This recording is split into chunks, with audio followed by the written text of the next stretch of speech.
dengan Allah Jalla Jalaluh ketika beliau disodorkan dengan permasalahan-permasalahan dunia. Lalu beliau di dalam firman Allah yang begitu indah dan luar biasa, wasari'u ila maghfiratin rabbikum wa jannatu arduhas samawati wal ard. Wahai hambaku, dosamu sebesar apapun akan aku mintakan maaf kepada Allah Jalla Jalaluh. Dosamu bagaimanapun bentuknya, illallah bisyirku billah, kecuali syirik kepada Allah Jalla Jalaluh, maka bersegeralah untuk minta ampun kepada Allah Subhanahu wa ta'ala.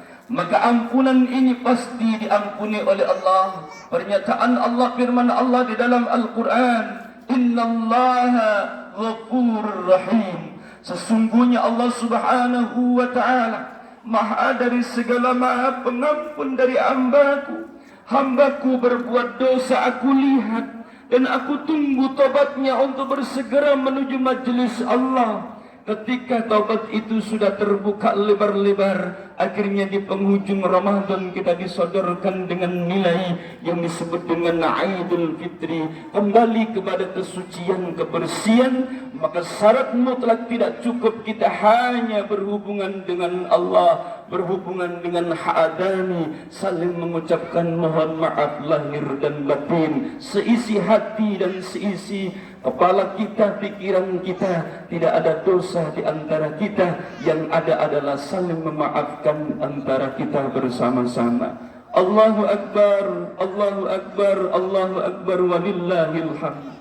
Hamba yang paling cerdas di dalam kehidupan yang saat ini bukan hanya kita menumpuk-numpuk kekuasaan, bukan hanya kita menumpuk harta yang begitu luar biasa sehingga kita akan lupa bahwa semuanya akan kita tinggalkan. Harta yang sejatinya kita keluarkan untuk perjuangan masjid-masjid kita di antara kampung-kampung kita. Mungkin panti asuhan yang ada di mana-mana, itulah harta yang kita keluarkan sejatinya untuk kita bersama-sama. Sedikit atau banyak, ketika kita hendak bepergian jauh, dan jauhnya tidak terhitung ribuan tahun kita akan menuju kepada Allah. Maka di ayat ini Allah memberikan pernyataan, kalau hambaku tanya aku, maka aku ini sangat dekat dan dekatnya seperti urat nadi yang ada dalam tubuh kita. Allahu Akbar, Allahu Akbar, walillahil hamd. Kalau sudah satu dimensi ini, ujibu da'watad da'i idza da'ani falyastajibu li. Engkau kotor. Ketika sudah kotor, engkau berwudu, bertakbir menghadap kepada Allah, dosamu akan aku ampuni. Tapi kalau engkau berhubungan dengan manusia, tidak cukup engkau minta ampun kepada Allah, maka engkau harus minta ampun, maafkan antara satu dengan yang lainnya. Lebih-lebih orang tua kita yang melahirkan kita sehingga kita bisa duduk bersimpu. Beliau berjuang untuk membesarkan anak-anaknya, beliau berjuang untuk membesarkan keluarganya.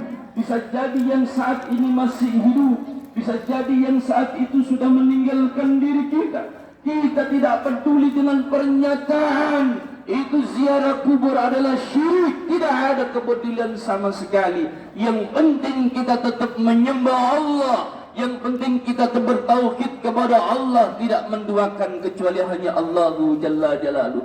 Dalam pernyataan riwayat hadis Ahmad disabdakan Rasul sallallahu alaihi wasallam, miftahul jannah la ilaha illallah, syahadatu an la ilaha illallah.